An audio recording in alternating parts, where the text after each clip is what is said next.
afternoon. Hearty welcome to Mr. TCA Raghavan, whose book Circles of Freedom was launched recently. Mr. Raghavan is a PhD in history from Jawaharlal Nehru University. He has been with the Indian Foreign Service for he had a long career there. He has been the Indian High Commissioner to both Pakistan and Singapore. And he superannuated from the Foreign Service in the year 2015 and was then, later he took up work as the Director General of the Indian Council of World Affairs in Delhi from 2018 till 2021. His first book, Attendant Lords, which I haven't read, Mr. Raghavan, but I'm told it was awarded the Muhammad Habib Memorial Prize for the best book on medieval Indian history by the Indian History Congress in the year 2017. And this is Mr. Raghavan's fourth book, actually, the Circles of Freedom.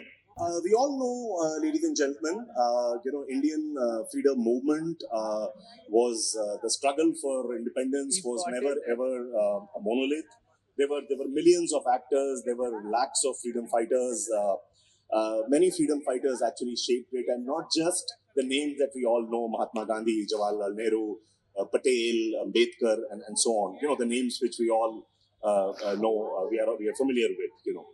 We have heard about lots of events, lots of acts or movements like the Government of India Acts, Roundtable, Civil Disobedience Movement, Quit India Movement, Salt Satyagraha. We all have read that as students of history at school, or later if we were students of history. But along these major milestones and major players in India's freedom movement, the fact is there were lesser visible actors who had put their stamp in a very, very unique way. Mr. Raghavan, you have been a career diplomat, who turned into historian probably after your superannuation. Of course, your interest in history must have been there all along. So what made you traverse the journey of, this relatively lesser known freedom fighters like Asaf Ali, Sarojini Naidu, who was, of course, slightly better known than the rest, Syed Hussain, Aruna Asaf Ali, Syed Mahmood, who were somewhere, if you look at the overall scheme of things, the way Indian history was written earlier by the British historians and later by Indian historians, somewhere they were lost in the broad tapestry of India's freedom movement. So what made you choose these 5 people among, multitude of actors and, freedom fighters? Thank you. And first of all, may I thank the Koshala Literature Festival for having invited me to Lucknow, and thank you for that generous introduction. The first half of the 20th century interested me. I find that many of the issues which we deal with today are, in fact, you can trace back to that time in our history. And so I wanted to look at the freedom struggle because, as we all know, it's a story of great sacrifice, great achievement, in the end resulting in our freedom and decolonization. But it's also a story of a great tragedy, because the freedom struggle is both a success and a failure, because alongside freedom comes partition. So as I said, that particular process interested me, and then I thought, let me try to look at it not from center frame, not through the eyes of all the people you mentioned, but from a slight angle, tangentially.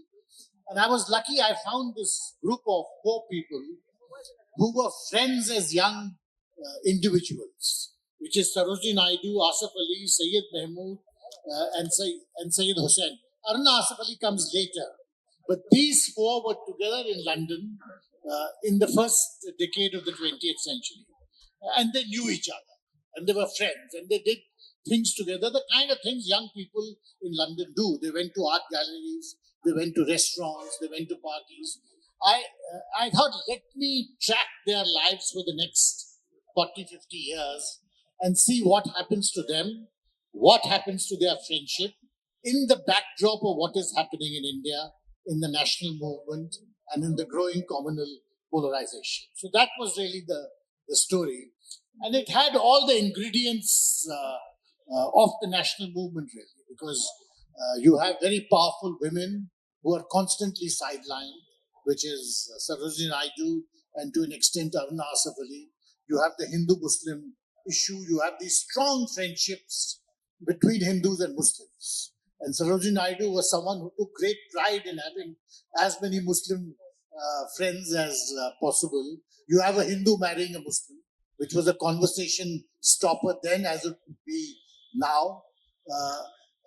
Another Muslim who almost married a Hindu. And a Muslim who almost married a Hindu, which is Sayyid Hussain, because he eloped with Jawaharlal Nehru's sister, Vijay Lakshmi Pandit, and then was banished to the United States for the next 30 years. So I look at these 5 figures, and which is why I've subtitled it Friendship, Love and Loyalty.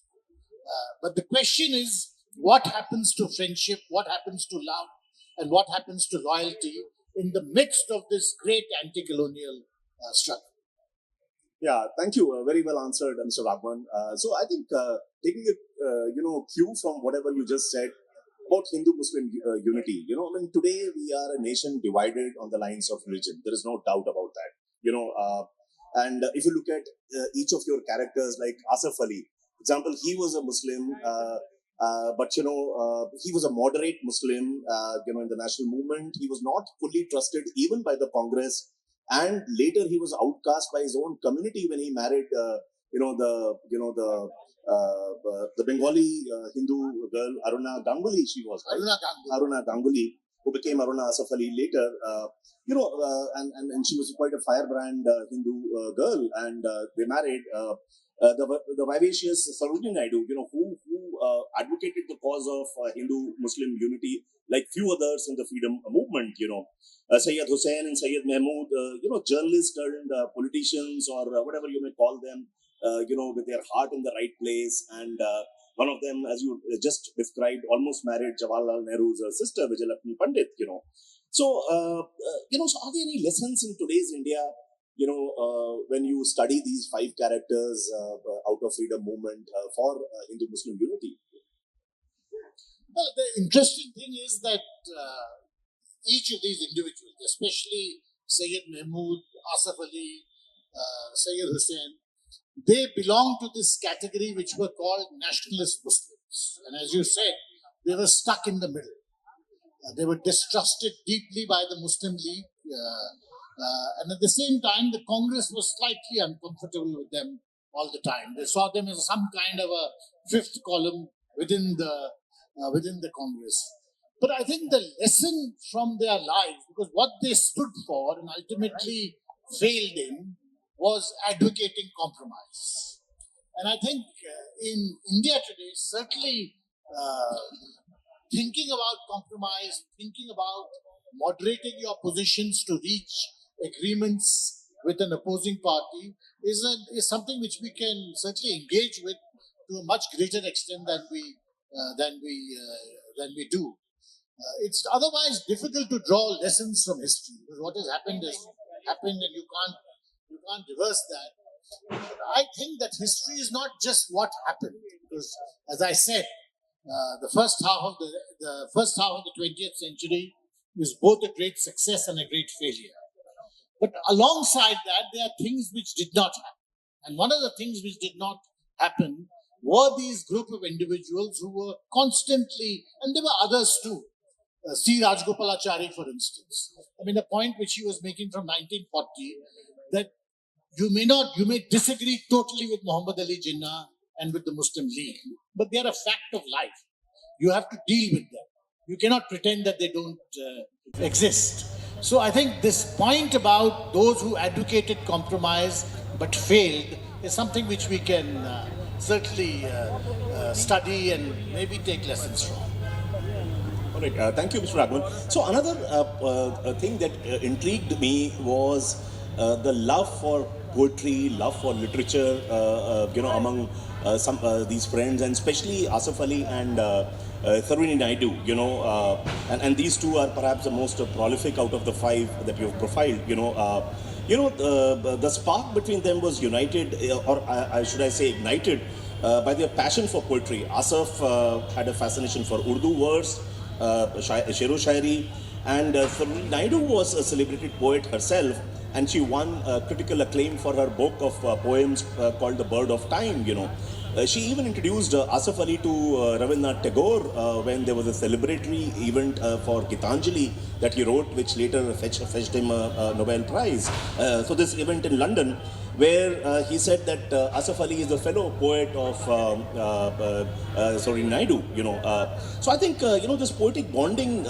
deepened Asaf's appreciation of Sarojini Naidu, whom he perceived, and to quote him, all life and light, vibrant and brilliant by mere act of being, So poetry, as a matter of fact, deepened their relationship, and understanding, and not just the relationship, even understanding of their respective worldview of things, and so on and so forth, If you look at Sayyid, his mastery over English literature actually in some form completed this trio out of these five people, If post-independence, if you look at the history of India, let's talk about Pandit Nehru, the first Prime Minister, and one of the key figures of the freedom movement.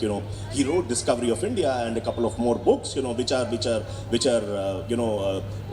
has so many pearls of wisdom. Indira Gandhi was not as great a scholar, but at least the company she kept in the sense that she studied at Shanti Niketan with Rabindranath Tagore. And the company and her rendezvous with people like Jiddu Krishnamurti, with Popul Jaikar, and so on and so forth. Later, even if you look at 20 years back, some people like the Prime Minister Bajpayee, Atal Bihari Bajpayee, he wrote poetry. He often quoted poetry in the Parliament itself. So sometimes I wonder, that today's India, art, culture, music. Poetry, these have sadly disappeared. So, Lucknow की ज़ुबान में अगर बात करें तो ये where all the शायरी, रक्स, मौसीकी, तहज़ीब, where have they disappeared and why they have disappeared from India's mainstream today, Mr. Raghavan? No, I don't think they've disappeared. I think there is a lot of it. They're not as prominent in today's public life. That's what I mean. I think there's a different category of people who form the political class. Amongst the list which you can add to, it's quite true. From the 30s to the 1960s, from the far left to the extreme right, you had people in public life who were, in their own right, established writers, poets, historians, literators, and so on. K. Munshi, in many ways, is the giant. Many former chief ministers, Durga Prasad Mishra, chief minister of Madhya Pradesh, a great writer, and Sucheta Kriplani. So there is a different category of people who have come into the political class, but politics has also changed. I mean, politics is now much more competitive, much more contestatory, much more difficult in many ways than it used to be. But I don't think that poetry, art, literature has disappeared. It's thriving in many other walks of life.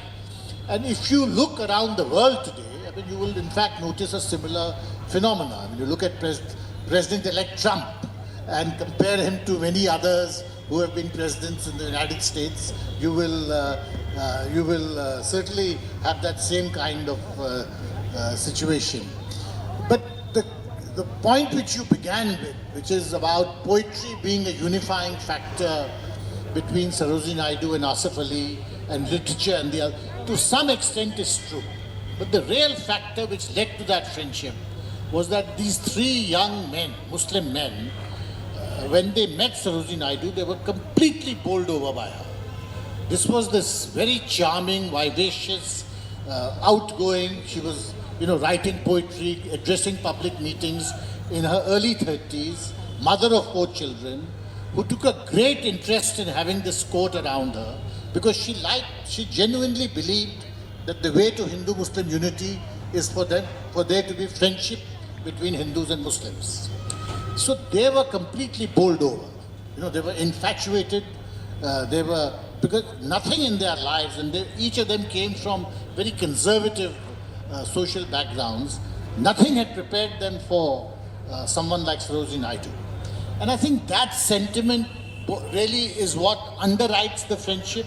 and to some extent provided the cement for the next 30, 40 years, which kept them together. Aruna Asaf Ali, of course, is a different kettle of fish because she enters much later. And she perhaps didn't have the same intellectual streak which you can find in other four. I don't know if that's true, but it's an impression I got reading the book. Well, she was, there was, when she married Asaf Ali, she was 19 and he was 40 years old. And it was not as if he had a very flourishing practice. She was marrying a barrister of ordinary means. So there was a generational difference between the two. She was 20 years younger, and as the marriage progressed, this 20 years difference actually became quite a big barrier and a big gulf. So while she was not a thinker, but she was a doer.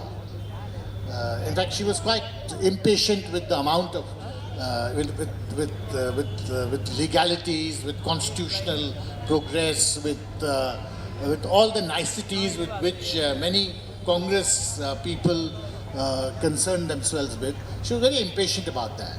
She was very impatient about this whole idea of non-violence. She disagreed vehemently with Mahatma Gandhi on this. But in the process, she acquired her own personality and became a larger-than-life icon. In fact, much more significant than any others, than certainly her husband or even Sarojini Naidu. Yeah, I got you, where are you coming from? Absolutely. So I think, this brings me, you mentioned about Jinnah and reading the book. I mean, I've still not read 100% of the book, but almost 60 to 70% of it.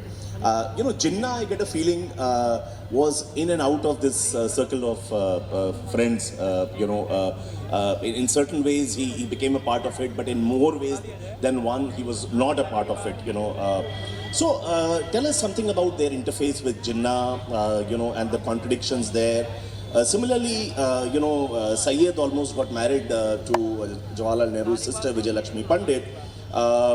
And Syed actually fell in love with another, I believe, a British woman who was already married. And Aruna Asaf Ali, which you just mentioned, she was a revolutionary and she didn't agree to Gandhi's way of attaining freedom. And and she in a way challenged Gandhi also that you've had your time, now it's our time to lead the freedom movement our way. So these are some very, very interesting pieces. I know there are 3-4 questions rolled into one, but we would like you to expand on these very, very funny and interesting tales out of our freedom movement that you have so beautifully profiled in your book, Mr. Raghavan.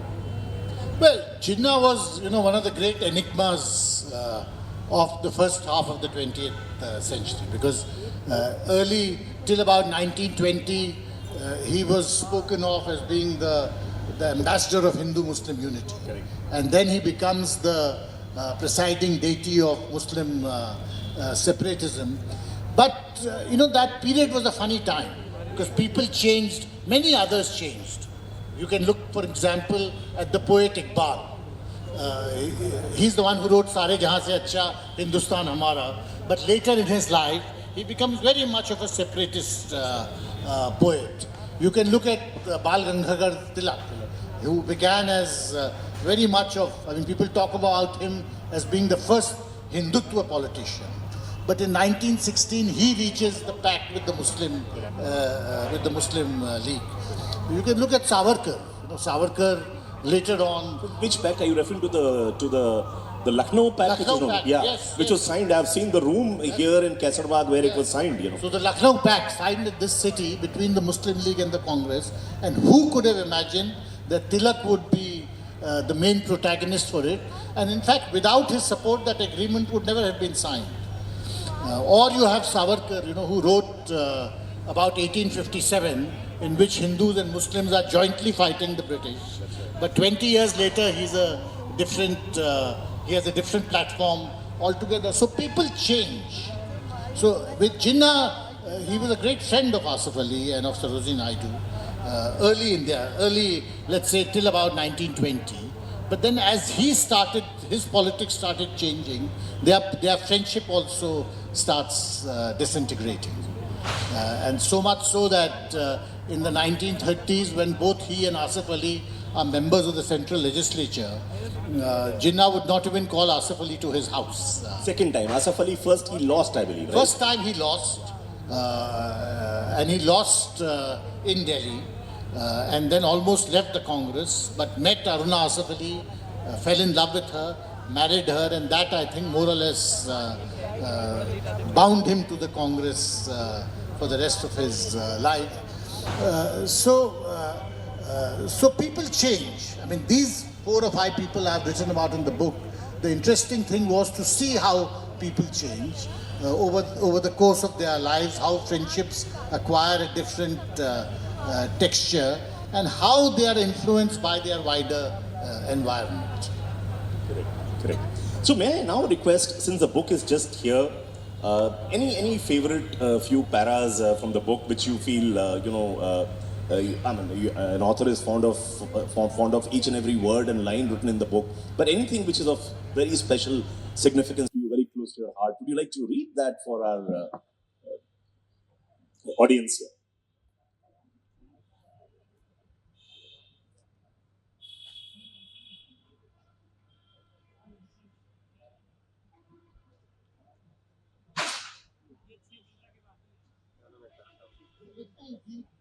Let me read from the right at the very end. And the question I'm asking is, what did the national movement mean for these people? So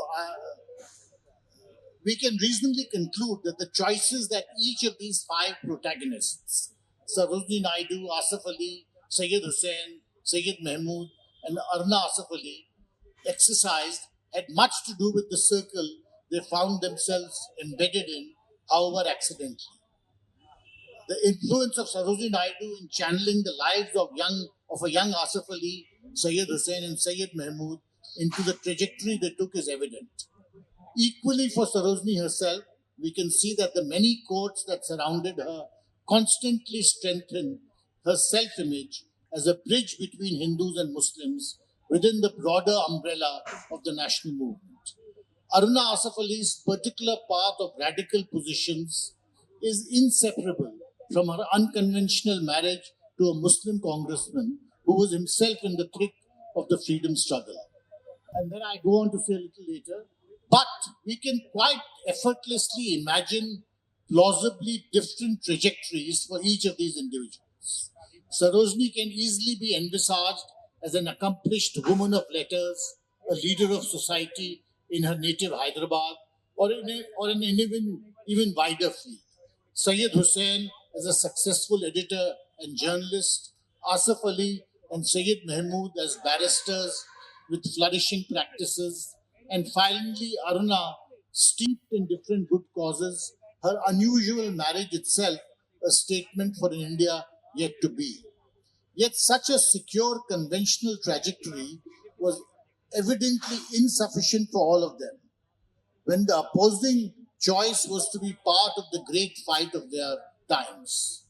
So in each of these cases, it was the freedom movement that defined and finally stamped their life choices as being a curious amalgam of both success and failure. Depending on our circumstances and our inclinations, we attribute different weightages to success and failure. For these 5 protagonists, what gave meaning to their life was the great enterprise they chose to become part of, and their contributions and those of others like them have affected the course of our lives so many years later. Beautiful. I mean, so lucid, so beautifully written, and lovely choice of words, Mr. Raghavan. So, I mean, I'll just go back to the earlier question. You answered the first part of it, but not the later. How about Aruna Asaf Ali? Who had a very different streak from most other politicians, or at least others in the group, and and believed in revolution alone can lead us to freedom, and actually had openly opposed Gandhi. Gandhi was such a tall leader with such a tall stature. And for a relatively young girl to oppose Gandhi must not have been easy at all. So tell us a little more about, her persona. And well, as I said, when she married Asaf Ali, she was 19, and then for the next 15 years, she's very much in the background. She's trying to educate herself. Asif Ali is her great mentor. He's telling her what to read. She tries various things. She tries to become a journalist. She used to broadcast commentaries in All India radio. She's also the wife of a reasonably successful politician. And then the Quit India movement happens. And in the Quit India movement, the entire Congress Working Committee is jailed.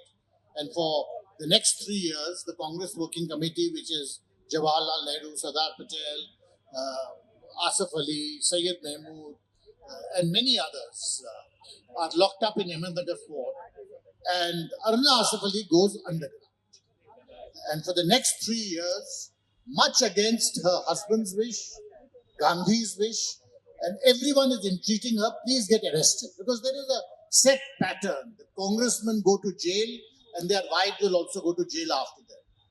And it's a well-established template, but it's a protocol almost. But she goes underground and ties up with far-left groups and are trying to bomb trains and uproot railway tracks and create mayhem for the colonial state.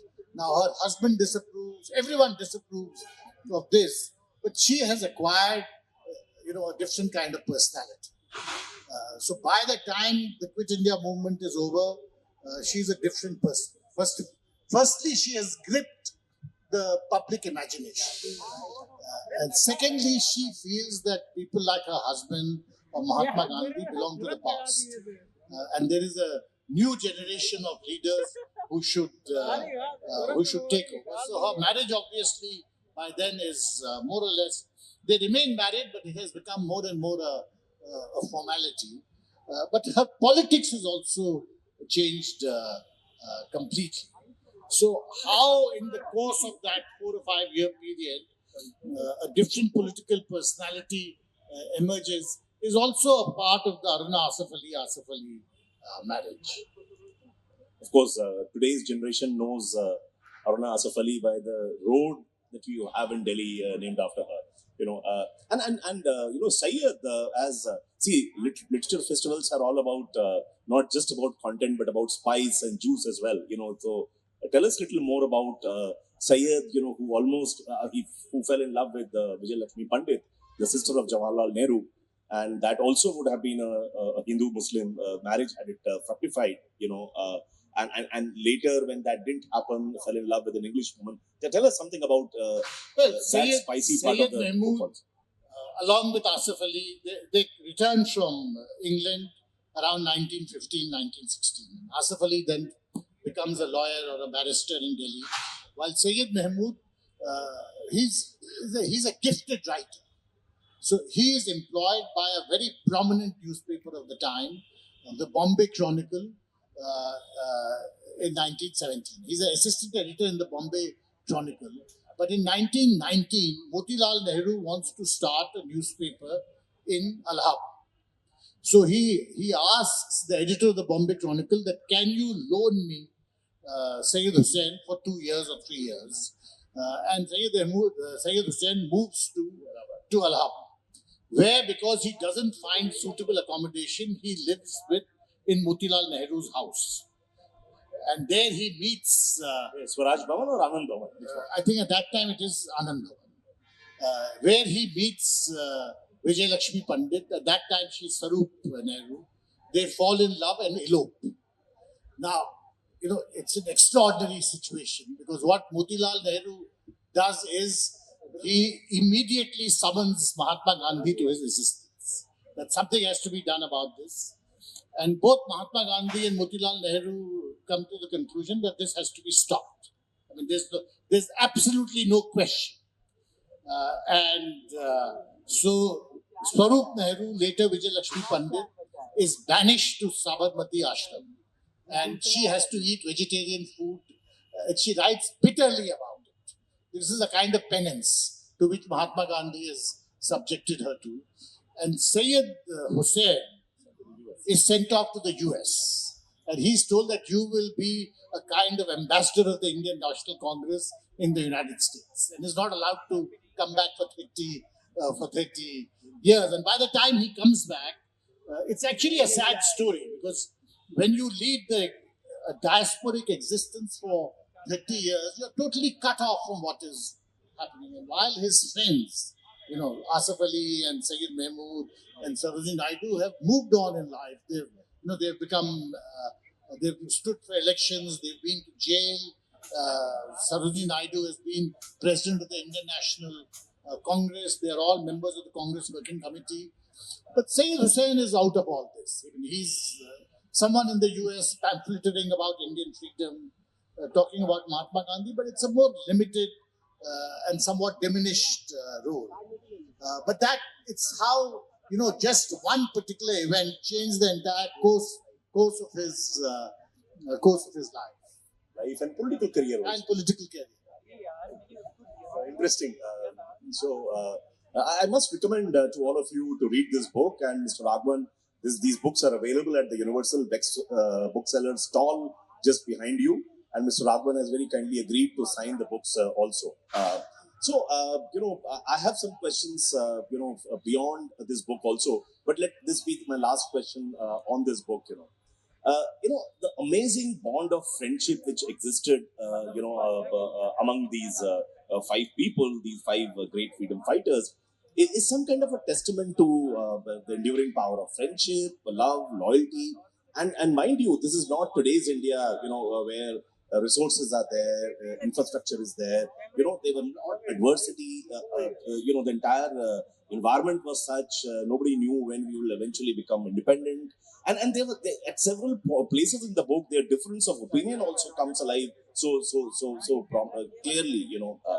But Mr. Raghavan, in today's politics, one gets an impression as if friendships don't matter at all.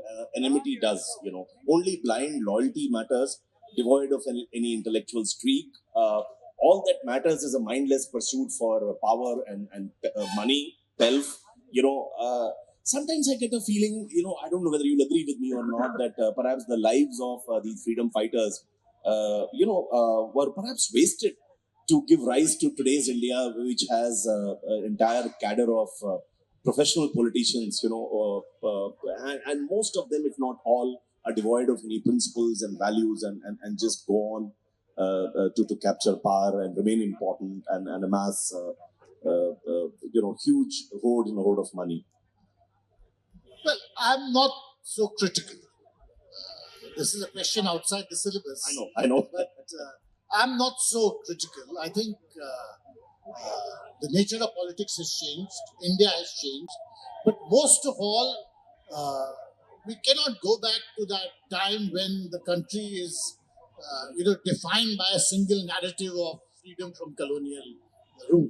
I mean, now you have, as they say, a million mutinies in India all the time. There are multiple narratives, and everyone has to, they have to be part of different narratives. There's no one meta narrative which defines India today. So I think to compare the two would not be fair. But I would say that even now there will be friendships and loyalties and in politics. They may not always appear visible, but even when we are talking about the national movement, superficially or looked at from a distance, at that time the criticism was always made that the Congress will do whatever Mahatma Gandhi wants it to do. They forced Subhash Chandra Bose out because he didn't fit into the politics of being subservient to Gandhi. So that kind of talk has always been there. But I do think that many of the political figures in India today have enormous talent and enormous energy, because we must realize it's a very, very difficult country to be running or to be involved in the public affairs of it. Correct. I mean, you still see people, and sometimes not often, but sometimes belonging to different political parties, arguing in parliament and almost fighting with each other, but over the lunch break, getting into the parliament canteen and dining together. It used to be more rampant earlier. It has the extent and intensity has reduced now. I mean, there are the stories about Rajiv Gandhi, when he was the Prime Minister, and he heard that Atal Bihari Vajpayee needed some treatment, he made him a part of a delegation, or he made him head the delegation and sent him to the US, so that, and he stays back there and continues with his with his treatment, medical treatment, and the story of when Vajpayee becomes the Prime Minister, some of the babus there in South Block, they removed a picture of Nehru, which was there at a very, very prominent place. He saw that picture missing, and he asked that it should be brought back on the wall where it was. So there are lots of narratives there, but today, as you rightly said, in a different context, though, that the quality of people who have entered politics, not just in our country but elsewhere in the world also, has taken a beating. That's very much so. Coming back to your two other major roles as a diplomat, that of the Indian High Commissioner to Singapore and to Pakistan, so any lessons that you found in Singapore which are of interest to in India? I mean, I have heard the story. A lot of people say, "Oh, it is a city country, so whatever they have been able to do in Singapore, we can't replicate it here." The scale, the volumes are very different. But despite that, can we create a Singapore, let's say in Bombay, or any new capital or wherever? So not just from an urban development perspective, the way politics of the country it happens, the way the business and the corporate sector and politics virtually, they are sort of two sides of the same coin, or any of the learnings as the ambassador, as the High Commissioner of Indian High Commissioner to Singapore, that you would like to share? The two are not comparable, because as you said, Singapore is a speck. Correct. While India is there's so many, it's so huge that you can't compare the two. But Singapore was, there are many aspects of Singapore, but one aspect which we must remember, it was lucky in three ways. Right. Firstly, they had a political leadership with a great continuity in political leadership in the form of Lee Kuan Yew for about 30-35 years. So continuity of leadership. The second was that that political leadership was not corrupt. And that meant a big thing, because Lee Kuan Yew, whatever his faults, personally, very ethical. Nobody could say that he had a personal angle in anything he was doing. And thirdly, he was effective. So the combination of these three things, continuity, lack of corruption, and then being effective, being good at the job, I think this really stood Singapore in very good stead. And in many ways, he changed the way Singaporeans think. We see Singapore today, it's like a first world country in an ecosystem which is still very much second or third world. But he changed the way people think by essentially concentrating on education to an extent which we cannot imagine. The emphasis which the government of Singapore puts on educating its, especially schools, and skills education is extraordinary. And it's something which you can see the obvious contrast with not just India, but with the whole of South Asia. Any lessons from Singapore from an urban development perspective? And we know in last 10 years we have seen the smart city project, 100 cities which were identified to become smart cities. Some investments have happened there, some incremental work has happened, but we are still a far cry, from what a smart city should actually be. So any lessons? I think the big lesson is, you see, in India we think throwing money at the problem will solve the problem. Actually, it doesn't solve the problem. You throw the money, you can create the hard infrastructure, but you can't change the way people think. And in Singapore, this idea of focusing on the software infrastructure, that you drill people into becoming a certain kind of individual who will perform in a very predictable way, that really is a key part of their entire urban development program. That you focus on education, training, skilling, and then keep focusing on that. Keep focusing on that road. I remember an example Someone told me that the High Commission staff is, they're typical government staff, and why can't they be more politer to? So I asked Singapore Airlines to organize a training module for our visa and consular staff, and I was astonished when you go to a check-in counter into Singapore Airlines. The lady or the gentleman serving you has been trained to smile a certain number of times per minute to make the customer feel at ease.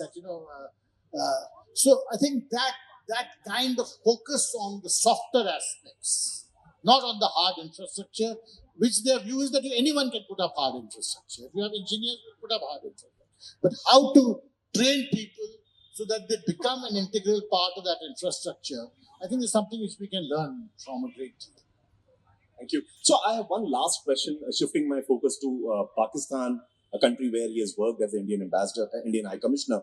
After that, we'll have a couple of questions from the audience. So if you feel like asking questions, please do that, and don't hesitate at all. A lot of people think, oh, if I ask that question, I would look foolish. But as I don't know, Churchill once said that the most stupid question is the one which is never asked. So don't hesitate at all. Please ask. The last question is about Pakistan and the book that you have written about Pakistan. I think The People Next Door, right? Is that the title? And so there is, in general, when you see there's so much of harmony between a common man in India and an ordinary Pakistani citizen. I now have moved to Lucknow, live here full time, almost full time, and there is a significant proportion of Muslims here. And many Muslims migrated from Lucknow to Lahore or elsewhere in Pakistan, and reverse also happened.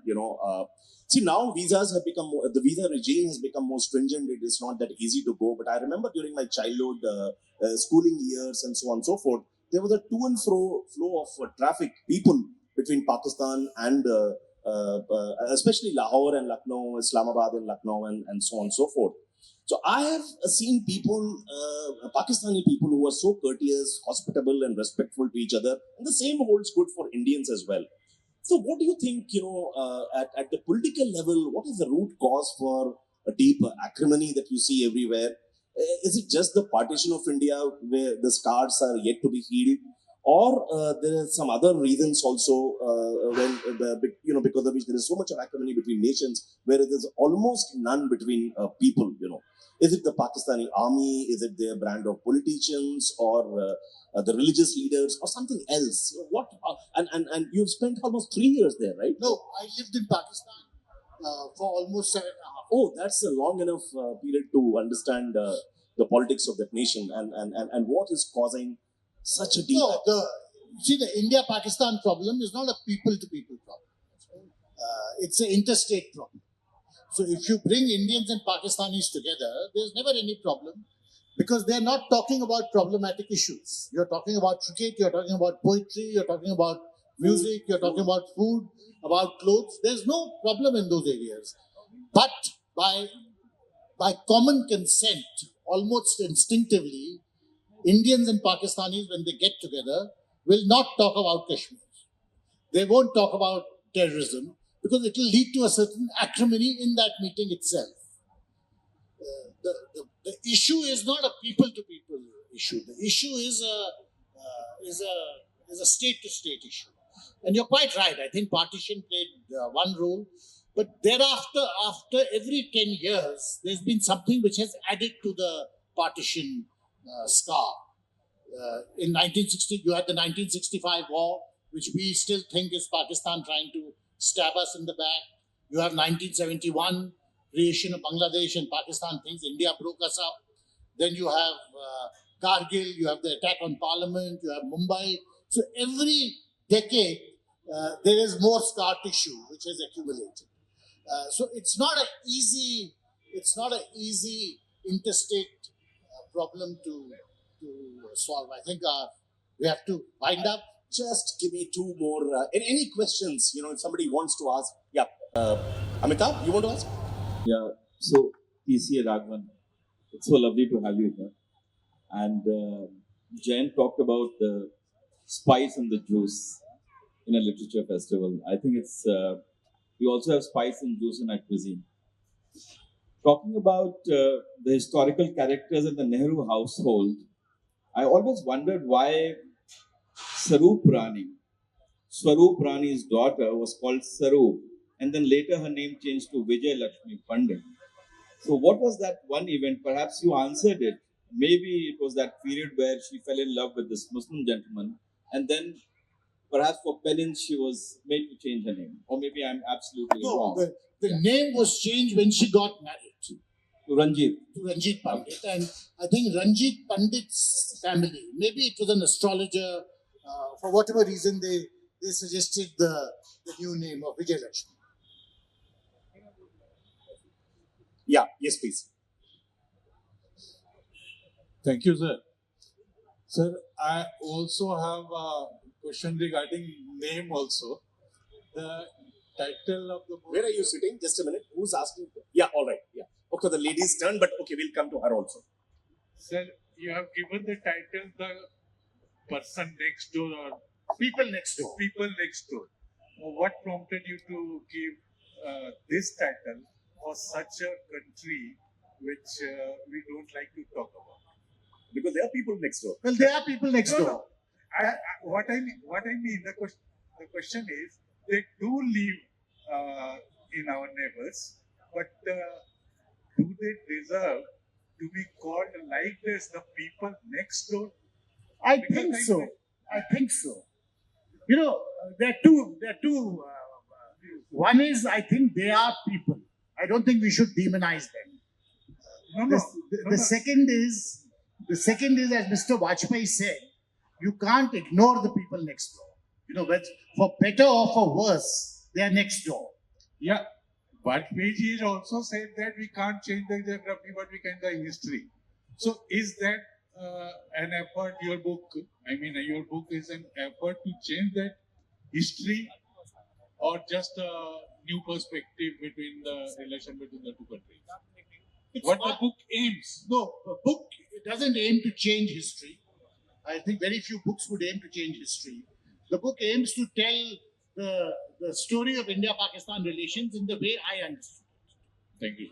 And my suggestion is please buy the book, read the book, and next year we'll again invite Mr. Raghavan here and we'll sir. talk about that book. Definitely. Ma'am. Hi, sir. It was a pleasure listening to you, and I'm definitely going to pick up your book, Circles of Freedom. Yeah. So when I was listening, I haven't read the book obviously, but I was listening to all the Muslim leaders that we have had during a partition movement, and also sometimes, like you mentioned, people change their values and their thinking, and maybe also politics of opportunism that we also see in current India. But do you think the lack of Muslim leadership in the India of today is glaring? Like, I don't think I can think of any big Muslim leader in the India of today. There's one name that comes to my mind, but I think he's largely misunderstood, or he doesn't present himself very well. I think you're quite right. It is a serious issue. I think the fact that non-Muslims have to, project what Muslim aspirations or Muslim demands are is not a healthy situation. And if you look at the current Lok Sabha, the percentage of Muslims cutting across all political parties is at an all-time low. So you're quite right. It's quite a serious issue, because in the end, any democracy, the test of a democracy is how minorities are treated in it. So if you don't have minority representation which is strong and effective, then to that extent, the nature of your democracy loses credibility. I mean, one of the leading political parties, for example, they don't give tickets They didn't give tickets in the Lok Sabha election to even a single Muslim, which is not done to my mind. I mean, if you really want to make a more inclusive, more secular country, Yeah, thank you, Mr. Raghavan, for a wonderful rendezvous, and it was such a pleasure to have interacted with you, and the audience. I'm sure they go back from here richer in many ways. And I repeat, Mr. Raghavan has kindly agreed to sign the books. The books are just available behind you at the Universal Booksellers stall. Please do that. And thank you, Mr. Raghavan. Raghavan, and on behalf, I'm not the organizer, but on behalf of the organizers, we take the liberty of inviting you again next year for the festival to talk about many other things and learn from your diverse career as a diplomat, as well as your work as a historian. Thank you, Mr. Raghavan. It was such a pleasure.